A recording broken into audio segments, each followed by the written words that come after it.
Congratulations. I mean, Thank you. I'd say that this is one of the best performances I've seen this year. Um, I have a couple of questions to the director. I noticed that the blocking is generally very minimal, considering the scope and the number of characters on stage. I noticed that the, the space is still is limited, and the actions and the blocks are very minimal. Was this part of the intention? My second question is on the translation. Well, most of us who have been seeing Arthur Miller translations in Philippine theater adapt to the kind of milieu and language of its time. I noticed that this one kind of varies from the Old English. So medyo millennial yung translation. Was this also intentional? Yes, on both instances. No? So, from the beginning, when I was asked to direct the play, I knew that I wanted this to be a play of ideas, as it was intended to be. And so I thought that maybe the best way or a good way of going about it is to minimize the actions of the actors. No? In fact, nahirapan sila, especially the actors were coming from a musical, panay choreography. So, in fact, they're still adapting up to now. The other thing is, I'm glad that you noticed the translation. We really intended it also to cross eras. No? In the first place, when Arthur Miller wrote this in the 1950s, he was not really talking about 1692. He was talking of his own time. So, and I suppose it's very clear that there is a particular reason why Tanghalang Pilipino decided to stage it now. No? So we wanted it also to cross. Obviously, it cannot be about 1950s America anymore. No? So we wanted to make sure that the reason why we're staging it is clear, and part of it will have to be in terms of the language. So natutuwa naman kami na punan nyo yun, at kung napansin nyo, hindi lang sa language but also in the costumes. No? We were intentionally crossing eras, no? Crossing ages. So thank you very much for that. In fact, we appreciate your response. Meron pa po ba? Ian po. Ian.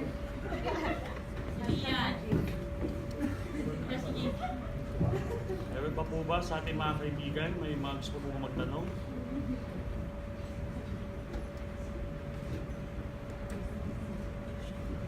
Wala na po.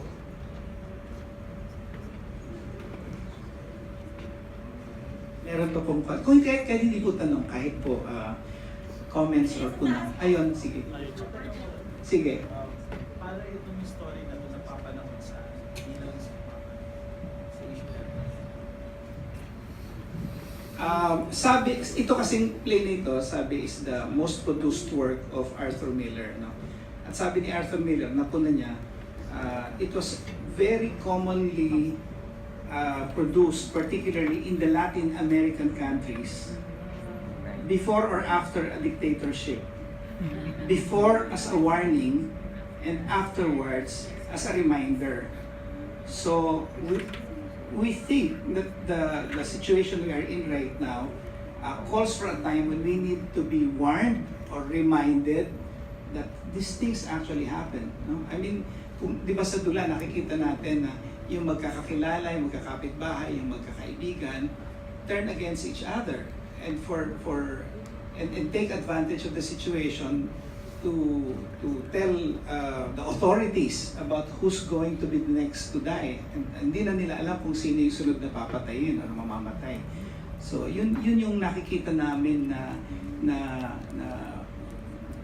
I don't want to use the word, no, the relevance perhaps of the play to our times. Ngayon, kung nakita niyo yun or nakita niyo naman kayo, mabuti. Kung hindi, at least pag-usapan natin that at one point, this is a historical fact, there was a time that in a community that was supposed to be bound together by religion and family, they actually turned against each other, hanged 19 people, and imprisoned hundreds. Simply because somebody said, there are witches amongst us. Meron pa pong katanungan? Yes. Okay, meron po kasi akong napanood na play, I think last year, na it was about martial law. And medyo requirement po dun sa cast na naniniwala na against sila sa martial law. So ang tanong ko lang po, hindi po to trick question. Pare-pareho po kayo ng lahat po na nandito ng saloobin. Medyo meron po ba kayong pagdududa o kalungkutan sa kasalukuyan nangyayari sa bansa natin ngayon? Kaya kayo magkakasama ngayon sa production na to.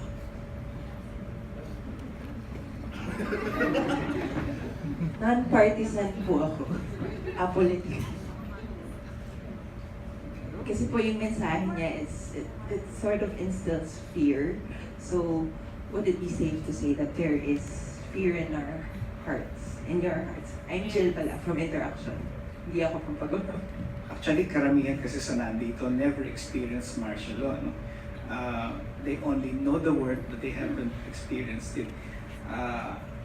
If I may speak for the cast, I think through the process that we were going through it, this actually became a sort of introduction for them to what could be possible under a regime where there can be tyrants and there can be people who are going to turn against each other for the purpose of taking advantage of the situation.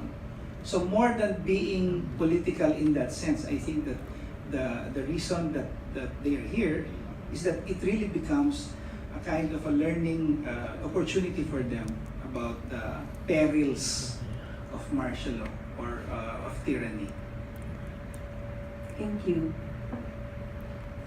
Yes, sir. I come from the martial law Mindanao. Pero okay pa naman. I would like to, this is not a question, but I'd like to commend the whole cast for such a beautiful performance. Gusto kong naiyak kasi I'm a trained actor, but when I come back to Mindanao, I already started directing, so hindi na ako nakapag-act. And I like how Sir Dennis practically used the space and how he used the triangular position of the actors in terms of showing the focus. Kasi klarong-klaro siya, yung kamay ng director, kung paano siya i-guide yung mata ng audience kung saan o kung sino ang titingnan namin na characters. And I think for me as a trained actor, kitang-kita ko yun. Kasi tinitingnan ko, hindi ako, parang feeling ko, ayoko siyang tingnan na may iniisip akong martial law. Gusto ko siyang tingnan as a point ng isang actor. And this is something, siguro, gusto kong maiyak kasi over the last many years, isa ito sa mga mabigat sa akin na play. Mabigat in a sense na as an actor, you have powerfully crafted it, the whole play, na alam mong gusto kong intindihin ang storya pero gusto kayong tingnan as an actor. So thank you very much for this. Nakita ko kayo sa Aurelio Sidosyoso last week. The other week pala yun. So it's different, parang ito yung nakikita ko 2 weeks ago, and then now it's another shift of from that bonggang production and the shift to a very contained performance. So congratulations. Thank you. Maybe 2 more questions or reactions? Ito pa lang. Thank you. Hi, Antoinette. Ang question ko is, when I look around, medyo pupunti yung seats, no? And since you're trying to reach millennials, and also those who need to be educated, and knowing in the age of social media, this could be a sleeper, okay? So, how can you redesign your stage to deal with a burgeoning audience, no? I would expect that at least you should have tried a little theater, which is different from the space here, no? Salamat po. And we hope that the audience actually increases. I think the reality in Philippine theater is that people want to wait for the feedback of the first week audiences bago sila magpunta, bago mag-decide kung pupunta sa second and third week, no?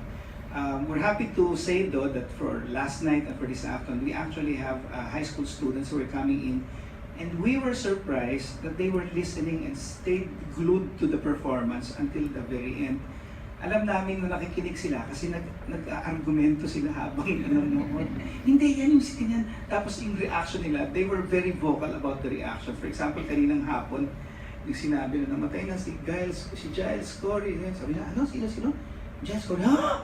Yung reaction nila while the performance was going on. So natutuwa kami na kahit mahaba-haba yung tula, kahit kuminsan parang mahirap intindihan, saka mabigat, na naintindihan nila. So, at siguro yun sa tulong na rin ninyo, yung mga naunang nakapanood, kung napapalawak natin yung balita tungkol dito sa dula na ito, na hindi ito dula na dapat panoorin kasi political siya, o hindi dahil sa relevant siya, kundi dahil maganda siya, baka mas marami po ang nakapanood. Maraming salamat. Maybe last question. Iyan, dito daw. Hello po. Congratulations, everyone.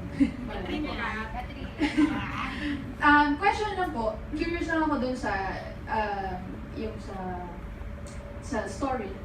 Hindi po kasi ako masyado familiar kay Arthur Miller. I mean, so ang question ko lang po is the judge in control of everything, meaning yung ginawa nila Abigail, alam mo yung buong game plan, kasi mukha siyang game plan for me, yung buong nangyari na parang power play siya or I don't know. So yun lang, is the judge in control of everything that's happening or meron bang iba or totoo ba yung...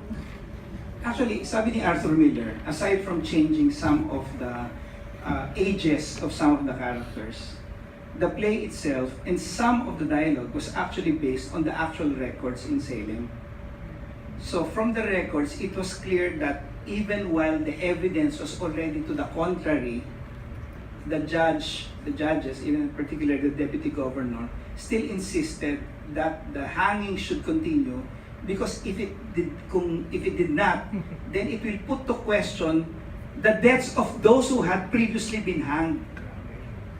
Pero nung dumadami na, nung daan-daan na yung nakakulong at nakapila, at yun nga sinabi din sa dula, no, na ang namamatay na yung mga kilalang tao at nagsisimula na yung mga protest, yun na yung nagsimula lang yung bumawi. But 19 people had to be hanged first before they stopped. No?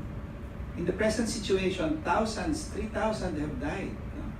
So, will we wait? Sabi nga ni Danforth, daan-daang libo man kaya kong ipapatay. Kasi pag hindi, paano magkakaroon ng pagdududa dun sa mga nauna nang naipapatay? Isipin, mali din yun. So, yun yung totoong nangyari ng panahon na yun. So, kung wala na po, maraming salamat po sa inyong pagkakalala. Sana po ay mapapatid natin sa iba pa kung anong naranasan ninyo at nakita dito sa dula. Sa ngalan po ng mga artista at pamuno ng Tanghalang Pilipino, maraming salamat po at magandang gabi sa inyo.